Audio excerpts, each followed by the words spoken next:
কুল্লু মান আসাল্লাহ ফাহুয়া জাহিল, তাফসীরে ইবনে কাসিরের মধ্যে আছে। যেই ব্যক্তি, আমি কিংবা তুমি, যেই গুনাহ করে প্রত্যেক পাপী জাহেল, মূর্খ, জাহালাত, অজ্ঞতা। এটা এজন্য আইয়ামে জাহিলিয়াত কেন বলে? অর্থাৎ গুনাহ পাপ সীমা ছাড়িয়ে গেছে, এজন্য বলে অন্ধকার যুগ, আইয়ামে জাহিলি। ওই সময় কোনো মোমবাতি ছিল না, সেরাক ছিল না, কুপি ছিল না, এমন না। বাতি কুপি তো ছিলই, কেরোসিন তো ছিলই আগে, ওই সময়ও ছিল কেরোসিন। তাহলে বাতি, কুপি, লণ্ঠন এগুলো তো ছিলই, আলো। তো তাহলে অন্ধকার যুগ বলে কেন? অন্ধকার হলো ইনসানিয়াতের অন্ধকার, অর্থাৎ গুনাহ এবং পাপ এইভাবে জওয়ান, বুড়া, নারী, পুরুষ, ঘরে বাইরে, একাকী, প্রকাশ্যে, সবার মাঝে খোলামেলা হয়ে গেছে যে সবাই মিলে একসাথে মদ খাইতেছে, সবাই মিলে যে যাকে পাচ্ছে তার সাথে জিনা করছে, নারী যাকে মন চায় তার সাথে শুইতেছে, পুরুষ যার সাথে মন চায় তার সাথে শুইতেছে। নাউজুবিল্লাহ। এত নিকৃষ্ট মানুষ হয়েছিল, কিতাবে আছে যে তখন বাবার মৃত্যুর পরে ওই ছেলেটা বাবার একাধিক স্ত্রীর মধ্যে ছেলে যেই মার ঘরে জন্ম নিছে, ওই মা ব্যতীত বাবার বাকি স্ত্রীদের সাথে সে স্বামী স্ত্রীর মেলামেশা করত। তাইলে অসভ্য কি পরিমাণ ছিল! অথচ এটাকে তারা কোনো আয়েব মনে করতেছিল না, আয়েব মনে করতেছিল না। আপন ভাই বোন জিনা ব্যভিচার করত, এটাকে তারা আয়েব মনে করতেছিল না। তৎকালীন সময়ে একটা মতবাদ ছিল যে আগুন যেখানেই থাকুক সবার, পানি যেখানেই থাকুক সবার, নারী যেখানেই থাকুক সবার। খোদার কসম, এটা মতবাদ ছিল, এই তিন জিনিস সবার। তাইলে এর জন্য বলে জাহিলিয়া, মানে মানুষের ভিতরে ন্যূনতম মনুষ্যত্ব, ভদ্রতা, জ্ঞান, আখলাক কিছুই ছিল না। এজন্য ভাইয়া আবারও বলি, আমি সবসময় বলি যে কোনো সার্টিফিকেটে মানুষ হয় না, আখলাকে মানুষ, চরিত্রে মানুষ। এজন্য বাংলা বই, অঙ্ক বই, ইংরেজি বই, পদার্থ জীববিজ্ঞান, রসায়ন বিজ্ঞান দিয়ে মানুষ হয় না, উপার্জন শিখা যায়, উপার্জন শেখা হয়। এজন্য ওই বইগুলোর কোনো বইতে, কোনো ক্লাসের কোনো বাংলা বইয়ে, অঙ্ক বইয়ে, ইংরেজি বই, পদার্থ জীববিজ্ঞান, রসায়ন বিজ্ঞান কোনো বইতে এ কথা লেখা নাই যে এই বইটি মানুষ গড়ে তোলার জন্য রচিত হয়েছে। না না, পদার্থ শিখাবার জন্য, এটা জীববিজ্ঞান শিখানোর জন্য, এটা গণিত শিখানোর জন্য, এটা সাহিত্য শিখানোর জন্য, এটা ইংরেজি শিখানোর জন্য, মানুষ গড়ার জন্য, ইনসান বানানোর জন্য আল্লাহ তাআলা দাবি করছেন এই কোরআন আমি নাজিল করলাম মানুষ বানাবার জন্য। সাফ হিসাব, সোজা হিসাব। অতএব কোরআন যার জীবনে নাই, কোরআনুল কারীম যে দেখে দেখেও পড়তে পারে না, কোরআন থেকে যে তার জীবনের জন্য কিছু গ্রহণ করে নাই, ও মানুষ হইতে পারে না। উপার্জনকারী প্রাণী হইতে পারে, ইকোনমিক্যাল অ্যানিম্যাল, অর্থনৈতিক প্রাণী, অর্থাৎ সে কিছু উপার্জন করতে জানে, কোনো না কোনো পেশায় সে কি করে, রোজগার করে, খালাস। কিন্তু ইনসান এটাকে বলে না, ইনসান এটাকে বলে না। ইনসান আখলাককে বলে, চরিত্র গুণে মানুষ হয়, টাকার গুণে না। কত টাকা বেতন? 1 লাখ টাকা। হ্যাঁ, তে মানুষের মতো মানুষ হয়েছে। কেমন হয়েছে? 1 লাখ টাকা। 1 লাখ টাকা কারো ইনকাম হইলে সে যদি মানুষ হয়, তো তাইলে যার ইনকাম 10 লাখ টাকা সে তো মহামানুষ, সে তো মহামানব, বোঝে না? সে তো আতির ওমান। তাইলে তাইলে ওই যে দেখেন, ওই বেয়াদব দেখেন, এই যে দেখছেন, ওই বেয়াদব আবার হাসে নিজে নিজে। হ্যাঁ, না না কিছু বলেন, আমি বলবো, আমি বুঝাইলাম আর দেখাই আর কি মাঝে মধ্যে। এই যে বললাম যে প্রতিবন্ধী, কোনো শব্দে কাজ করে না, ব্রেনে কাজ করে না, আমি তো এটাই বুঝাইতে চাই, এটাই তো দেখাইলাম। ওর অসভ্যতাও করেই যায়, এটাই তো প্রতিবন্ধিতার লক্ষণ। ব্রেনে কাজ করে না, আলাদা পার্থক্য জ্ঞান। প্রতিবন্ধী কাকে বলে? যার পার্থক্য জ্ঞান। বুদ্ধি প্রতিবন্ধী মানে যার মধ্যে পার্থক্য জ্ঞান নাই, যে পেশাবেও হাত দেয়, পানিতেও হাত দেয়, সেই তো প্রতিবন্ধী। সুস্থ স্বাভাবিক জ্ঞান যার মধ্যে নাই। আজ শুধুমাত্র দোস্ত এই পরিমাণ কিশোর নওজোয়ান তোমরা, মুসলমানের সন্তান তোমরা, সর্বোচ্চ 20 কিলোমিটার থেকে আসছো, নয়তো 30 কিলোমিটার জায়গার ছেলে তোমরা। তোমরা নর্থ বেঙ্গল থেকে আসো নাই, তোমরা খুলনা বরিশালের না, তোমরা পার্বত্য চট্টগ্রামের না, কাছাকাছি জায়গার মানুষ, অল্প একটু জায়গা। তাহলে 30 কিলোমিটার এরিয়ার ছেলে যদি তোমরা হও, তোমাদের এখানে যদি 500 ছেলে হয়ে থাকো ধরো, তে 500-র মধ্যে 480 জনের চেহারা বলতেছে এক ওয়াক্ত নামাজ পড়ো না। আর কি আছে? আমি বললাম আমি দাঁড় করাই এখন বেনামাজি। বেনামাজি তো অসভ্য, বেনামাজির চেহারা দেখলেই তো চেনা যায়। বেনামাজি দয়া মায়াহীন, বেনামাজি গাদ্দার, বেনামাজি অহংকারী, বেনামাজি বেয়াদব, বেনামাজি আল্লাহর দুশ্মন, বেনামাজি রসুলুল্লাহর দুশ্মন, বেনামাজি কোরআনের দুশ্মন, বেনামাজি ইসলামের দুশ্মন, বেনামাজি পবিত্র মায়ের কলঙ্ক, বেনামাজি এক বাবার সারা জিন্দেগীর মেহনতের অভিশাপ। অভিশাপ বাবার কলঙ্ক, যে আমার 16 বছরের মেহনত, আমার 40 বছর পর্যন্ত আমার জীবনে আমি যা রোজগার করছি, জীবনে মানুষ বানাইতে পারিনি। খাট বানাইতে আসছি, সোফা বানাইছি, এক সেট টাইলস লাগাইছি, কিন্তু মানুষ বানাইতে পারিনি। এই জন্য বাবার অপমান, এটা মায়ের অপমান, মায়ের অপমান, চরিত্রহীন যুবক মায়ের অপমান, বাবার অপমান। এই জন্য বাবা তোমরা বুঝো, সাফ কথা, এই পরিমাণ কিশোর যুবক তোমরা এক এলাকার, তো তোমরাই একজন আরেকজনের দিকে দেখো, তুমি দেখলো আন্দাজ করবা যে নামাজ পড়ে কিনা। কেন নামাজ পড়বে না? এত কম বয়সে আল্লাহ ভুলে গেলা?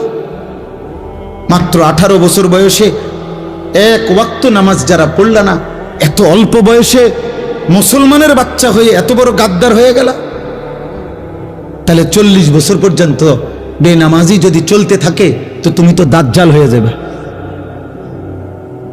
হ্যাঁ, ওই মাত্র 16 বছরে এত বড় গাদ্দার, চিন্তা করেন, বলেন ভাই, বিষয়টা নিয়ে ভাবেন। 18 বছর বয়স্ক ছেলে আপনি যদি তার কলজা খুলে দেখেন, তো নারী এক রাইতে দেখে লাইছে হাজার হাজার, এক সপ্তাহে উলঙ্গ ছবি দেখে ফেলছে হাজার হাজার, সারা রাত। আহা, জানোয়ার যদি এত কম বয়সে যদি এত উলঙ্গ ছবি দেখে ফেলে, তো এরপরে বিবাহিত বয়সে নারীর কোনো মজাই তো পাবে না।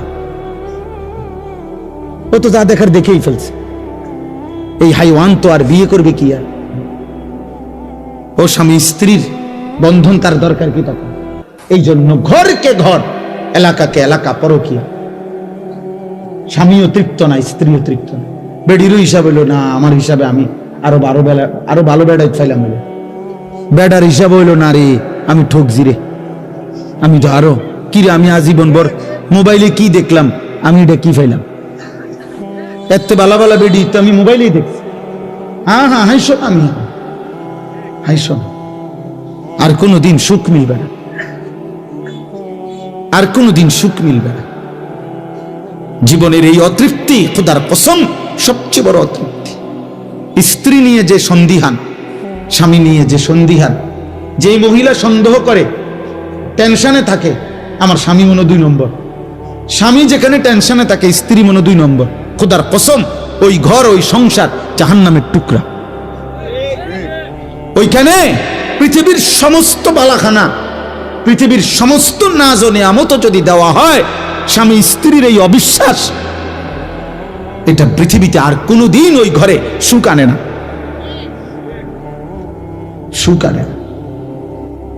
এটা তোমরা, আমি বললাম বাবা, আমার কথা মনে রাখো আব্বা, তোমরা পদে পদে তোমরা যারা এই বেহায়াপনা করছো, এর মাসুল খোদার কসম, নাফরমান ছেলে, তোর পাপের মাসুল তোর বাপে দিবে না, তোকে দিতে হবে।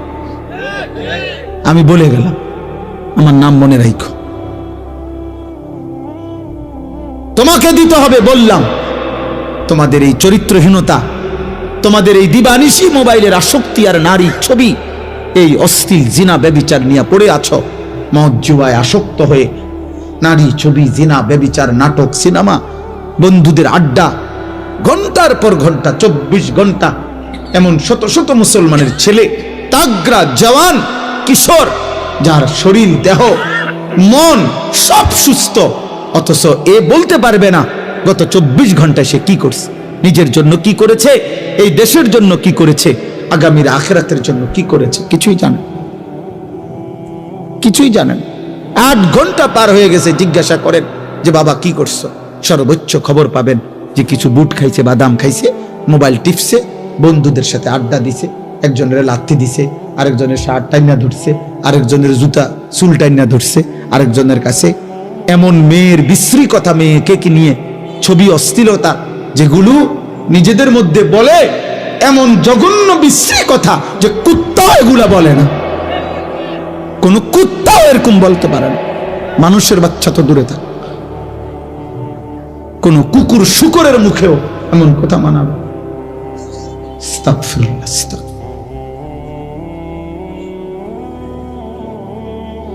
মা ইয়ালফিজু মিন কাওলিন ইল্লা লাদাইহি রাকীবুন আতীদ। আল্লাহ বলে, বান্দা তোমাদের জবান দিয়ে যা কিছু বের হয় প্রত্যেক শব্দ আলাদাভাবে আমার একজন ফেরেশতা শুধু তোমাদের শব্দ কথাগুলো আলাদাভাবে লিখতেছে। আমাদের ডান কাঁধে বাম কাঁধের আমলনামায় সারা দেহের সব কর্মকাণ্ড লেখা হয়, আর শুধু জবানের কথা এখানেও লেখা হয় আমলনামা, আবার আলাদা আরেকটি ফাইলে লেখা। এটাই তাফসীর। আমাদের প্রত্যেককে মনে রাখতে হবে, কিশোর ভাই, যুবক ভাই, কেন আমি এতটা অস্থির?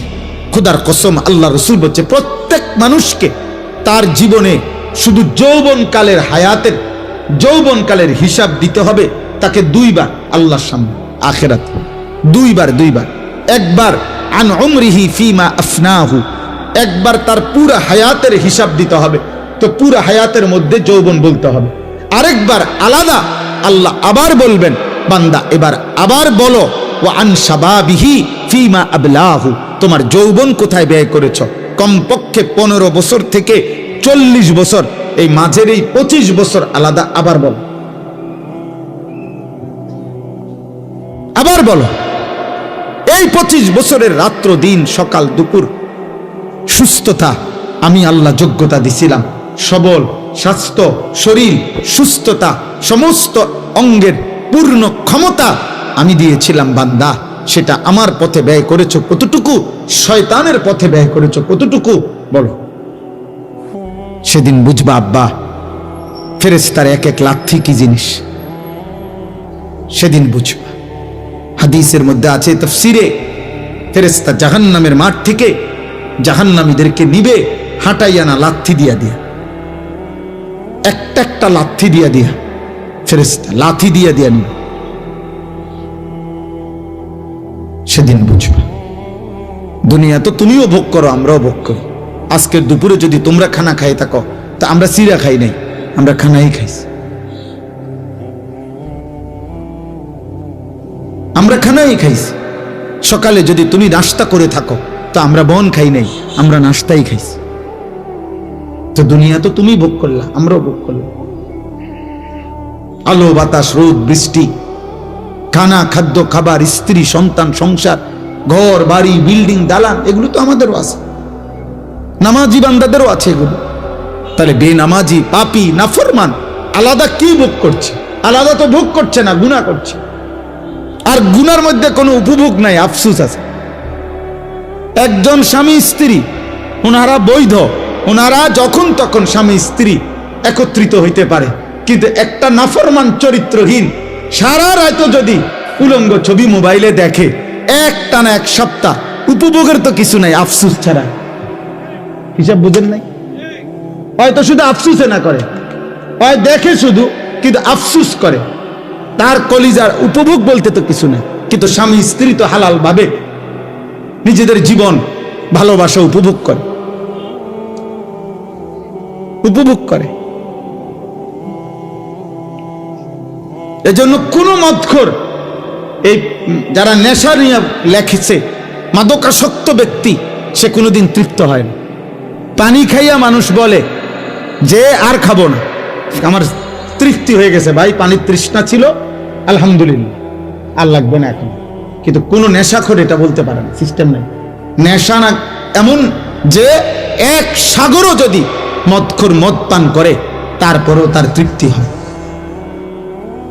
কোন জুয়ারি, যারা জুয়া খেলে, এই জুয়াখোর কোনোদিনও বলতে পারে না আর খেলতাম না, ছাড়ছে, আমার তৃপ্তি হয়ে গেছে। না, তৃপ্তি হয়।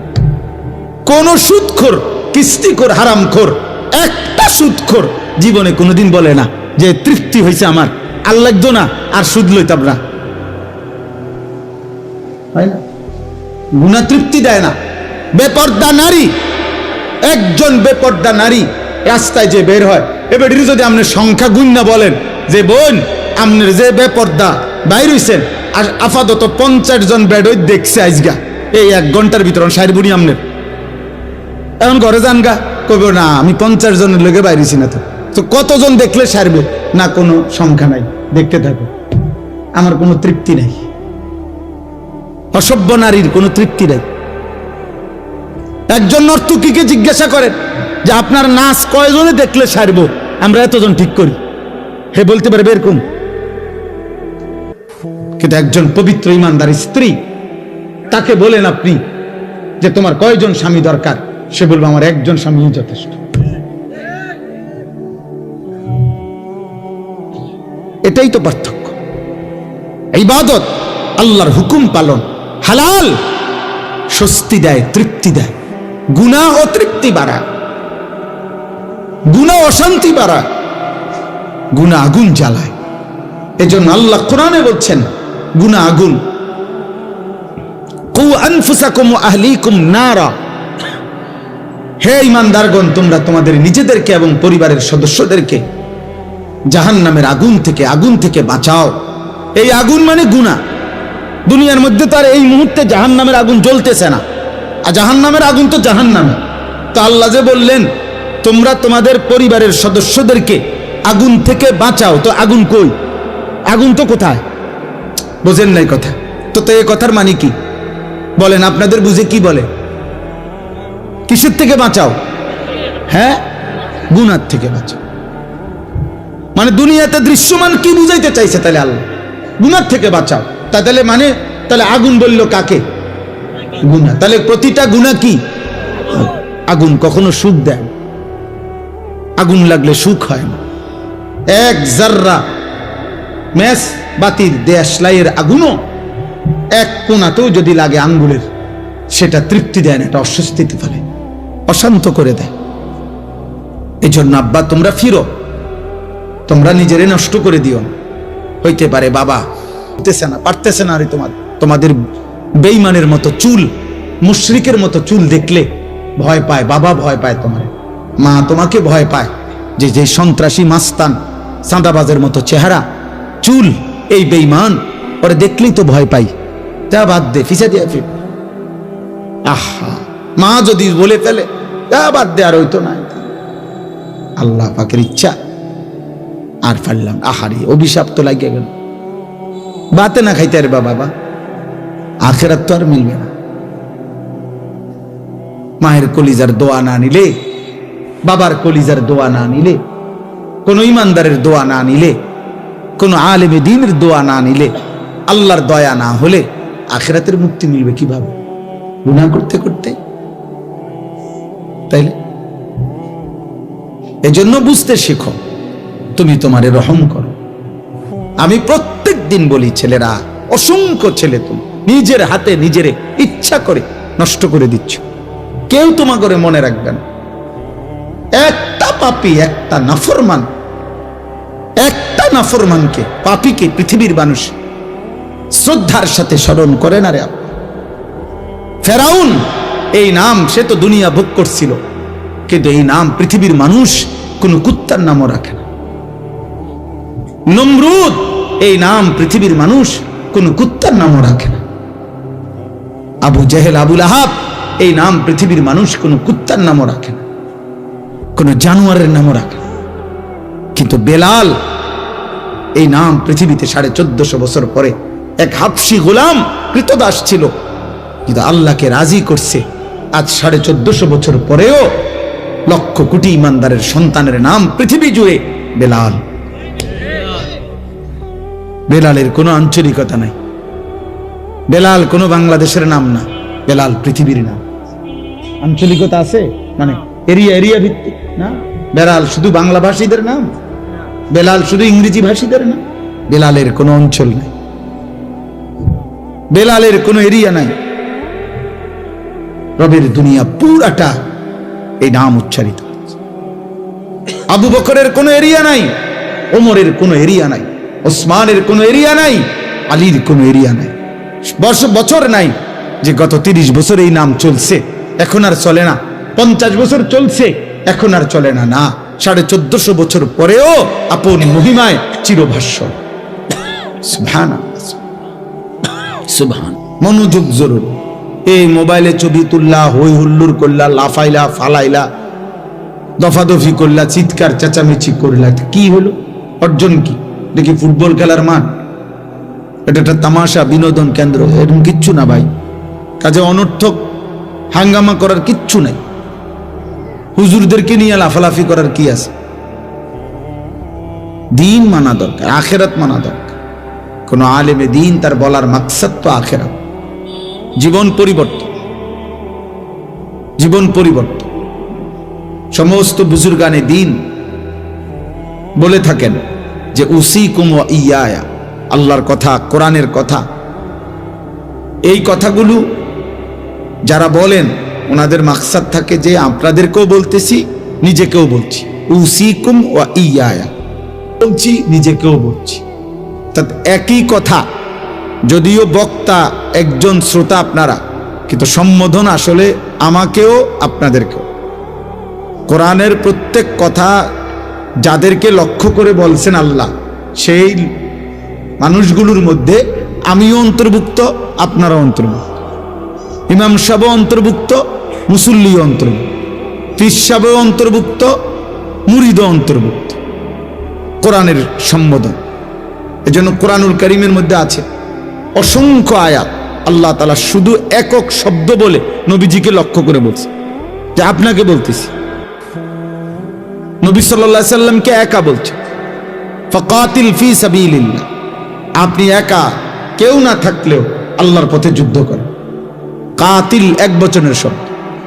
লা তুকাল্লাফু ইল্লা নাফসাকা, আপনি আপনার ব্যাপারে প্রতি মুহূর্তে জবাবদিহি দিতে হবে, হিসাব দিতে হবে। আল্লাহ বলছে পৃথিবীর কেউ যদি আপনার কথা না মানে, তবুও আমি আল্লাহর কথার উপরে আপনি রসুল একা হলেও মানতে হবে, পালন করতে হবে। এরকম অনেক শব্দ। হাররিদিল মুমিনিন, আপনি মুমিনদেরকে আল্লাহর পথে উৎসাহিত করুন, একক শব্দ। ওয়ামুর আহলাকা বিসসালাহ, আপনার পরিবারের সদস্যদেরকে নামাজের আদেশ করুন, এই যে একক শব্দ। ওয়ালা তাজআল মাআল্লাহি ইলাহান আখারা, আপনাকে বলছি নবী, আমি আল্লাহর সাথে কাউকে ডাকবেন না, মিলাবেন না।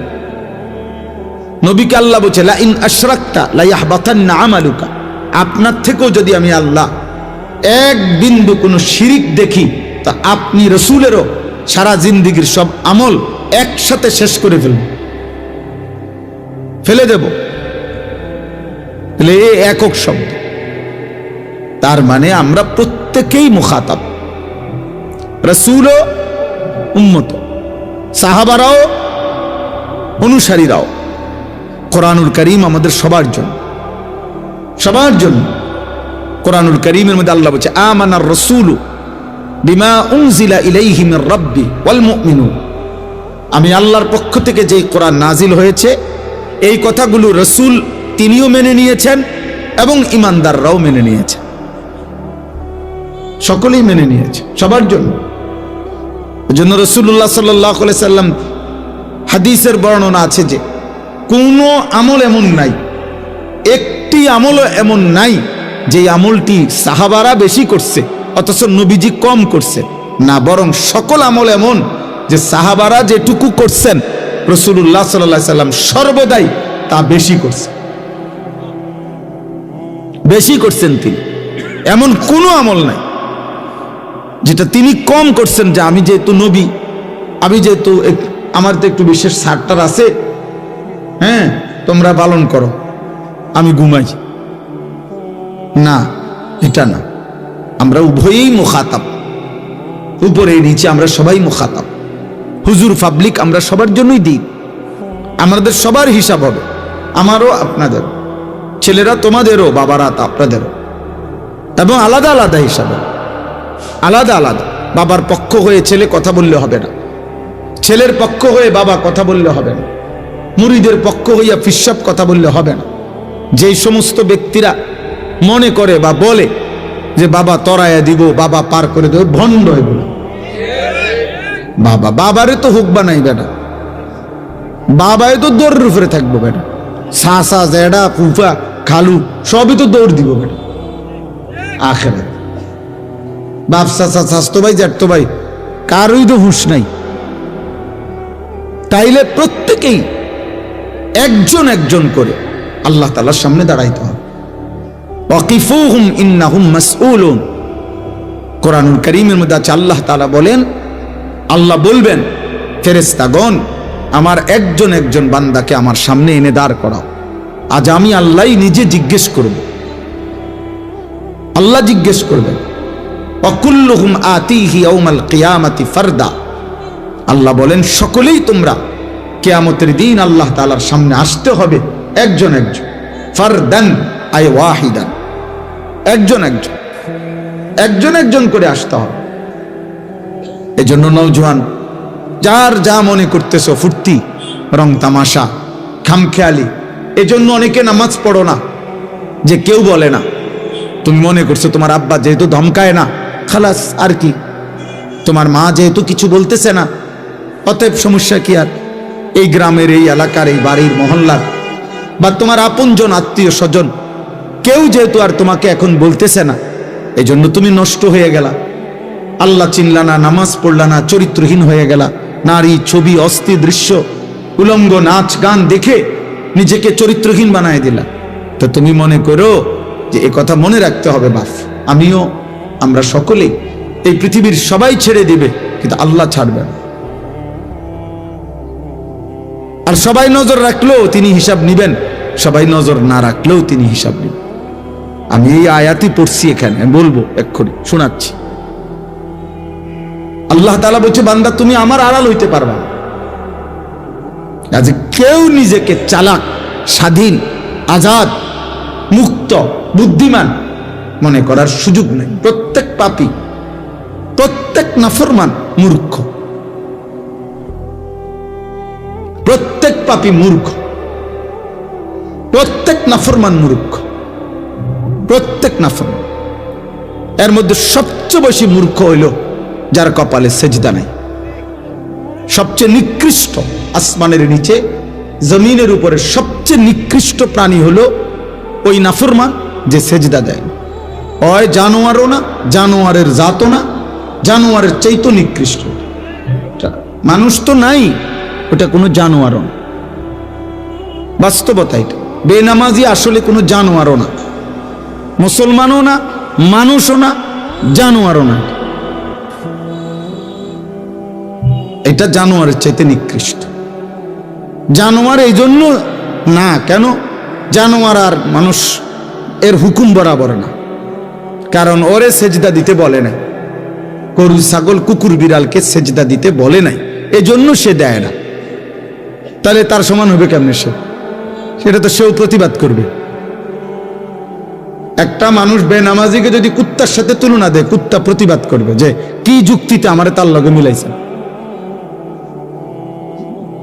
আজকে যদি এমন হইতো যে আমার উপরেও হুকুম তার উপরেও হুকুম, আমরা দুইজনে অবাধ্যতা করছি আল্লাহর, তাইলে না সমান সমান হইতো। তা আমারে তার সাথে মিলাইলেন কেন? আমারে গরুর সাথে মিলাইলেন কেন? গরু প্রতিবাদ করবে যে আমার সাথে তারে মিলাইলেন কেন। এটা মনে রাখো বাবা। এই জন্য প্রত্যেক পাপী একেবারে সবচেয়ে বেওকুফ আল্লাহর নাফরমান বান্দা, নাফরমান, কোনো সন্দেহ। কারণ আল্লাহ তাআলা এই সৃষ্টি জগতের সবকিছুকেই কিছু না কিছু আকল, দিমাগ আল্লাহ দিছেন। এটা কোরআন শরীফে আছে, আতা কুল্লা শাইইন খালকাহু সুম্মা হাদা। আল্লাহ তাআলা বলেন, আমি সব কিছু সৃষ্টি করেছি, তিনিই করেছেন, এবং তিনি সকল সৃষ্টিকে তার প্রয়োজন পরিমাণ হেদায়েত, দিক নির্দেশনা আল্লাহ দিয়েছে। নাহলে একটা পিঁপড়া কেমনে বুঝে যে তার খাবার ওইখান থেকে খাইয়া চলে আসলে হবে না, কিছু নিয়ে আসতে হবে, তাকে গর্তে জমা করতে হয়, এটা সে বুঝলো কেন? একটা পিঁপড়া কেমনে বুঝলো যে তার খাবার এই পাউরুটির কোনা, বনের কোনা কানি, সে ওই দেখো, ওই বেয়াদব দেখো, ওই যে হাসে প্রতিবন্ধীর মতো, বুঝেন নাই? কেন হাসছে নিজেও কইতে পারবে না। না তো শরম পাইলে কি আর মানুষে হাসেনি? সীমাহীন মোবাইলে আসক্ত ব্যক্তি প্রতিবন্ধী, এটা সবসময় মনে রাখবে। আর সেলফি যারা তোলে নিজে নিজে চলে, ওই তার সিরা। হ্যাঁ, বাস্তব, সে পুরা তার সিরা। কারণ হলো নিজেরটা নিজে দেখে ভাল লাগে, নিজের গুণে নিজে মুগ্ধ, নিজের সৌন্দর্যে নিজে মুগ্ধ, তার এই পাগল বলে। যেন যেই কোনো পাগল নিজে নিজে হাসে, নিজে নিজেই মুগ্ধ হয়। এটা একটা গুরুত্বপূর্ণ মূলনীতি, মনে রাখবে। এই জন্য কোন সুস্থ স্বাভাবিক মানুষ এই সেলফি তুলতে পারে না। নিজের ছবি নিজে তোলে, নিজের কাছে নিজে হাসে, নিজের রঙে নিজে নাচে, এ তার সিরা মানুষ, প্রতিবন্ধী মানুষ। তার ব্রেনের সমস্যা, মানসিক সমস্যা। এজন্য মোবাইলের আসক্তি মানুষকে প্রতিবন্ধী বানায়। একটা পর্যায়ে ব্রেনে আর কাজ করে না।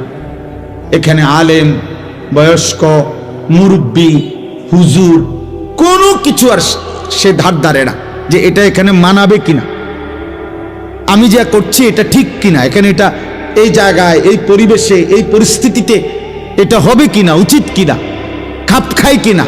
না, আমার মন চাইছে আমি। এই যে দেখবেন কিছু অসভ্য জাতের মানুষ আছে, হের ফেসাবে দিচ্ছে, হে রাস্তায় বইয়া লাইছে, অথচ একটাবার সে চিন্তাও করে না তার আকলে যে এটা এখানে মানায় কিনা। তার তো এটা ভাবা উচিত যে যেখান দিয়ে সিএনজি যাবে, এখান দিয়ে মানুষ যাবে, কেউ না কেউ তো আমারে দেখবে। তো ওরা কি মনে করবে? না, কি মনে করবে? আমার ফেসাবে ধরছে, আমি ফেসাব করব। এই প্রতিবন্ধী বেউকুফ। এই জন্যই বললাম আর কি।